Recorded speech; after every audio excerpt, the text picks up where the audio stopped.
പതിവ് പോലെ സമാധാന ചർച്ചകൾക്കിടയിൽ ഇറാനെതിരായ ആക്രമണം വീണ്ടും തുടങ്ങി അമേരിക്ക. പക്ഷേ അമേരിക്കയുടെ ആക്രമണത്തിന് കനത്ത വില നൽകേണ്ടി വരുമെന്ന് ഇറാൻ തിരിച്ച് മുന്നറിയിപ്പും നൽകിയിട്ടുണ്ട്. എന്നാൽ ഇറാൻ സേന ഉയർത്തുന്ന ഭീഷണികളിൽ നിന്ന് അമേരിക്കൻ സൈനികരെ രക്ഷിക്കുന്നതിനുള്ള ഒരു സ്വയം പ്രതിരോധമാണ് ഈ ആക്രമണമെന്നാണ് US സെൻട്രൽ കമാൻഡിന്റെ വിശദീകരണം.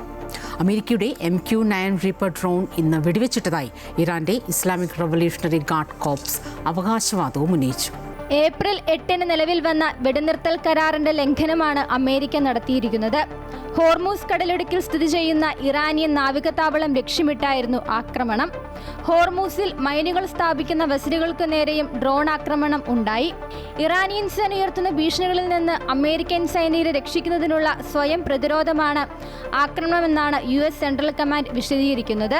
അതേസമയം ഇറാൻ വിദേശകാര്യമന്ത്രി അബ്ബാസ് അറക്ചിയുടെ നേതൃത്വത്തിൽ ഉന്നതതല സംഘം ഇന്നും ഖത്തർ പ്രധാനമന്ത്രിയുമായി സമാധാന കരാറിനായുള്ള ചർച്ചകൾ നടത്തിയിരുന്നു.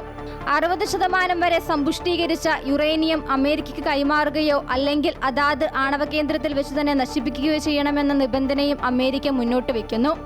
എന്നാൽ അമേരിക്ക ആഗ്രഹിക്കുന്നത് നടക്കില്ലെന്നും ഇനി അങ്ങോട്ട് ഗൾഫ് രാഷ്ട്രങ്ങൾ അമേരിക്കൻ സൈനിക താവളങ്ങളെ സംരക്ഷിക്കില്ലെന്നും ഇറാൻ പരമോന്നത നേതാവ് മുജ്തബ ഖമനേയി പ്രസ്താവിച്ചു. സമാന്തരമായി ലബനോണിൽ കടുത്ത ആക്രമണം തുടരുകയാണ് ഇസ്രയേൽ. നവദെയി നഗരത്തിൽ ഇസ്രയേൽ സേന നടത്തിയ ആക്രമണത്തിൽ നിരവധി പേർ കൊല്ലപ്പെട്ടതായാണ് റിപ്പോർട്ടുകൾ. News desk Amrita news.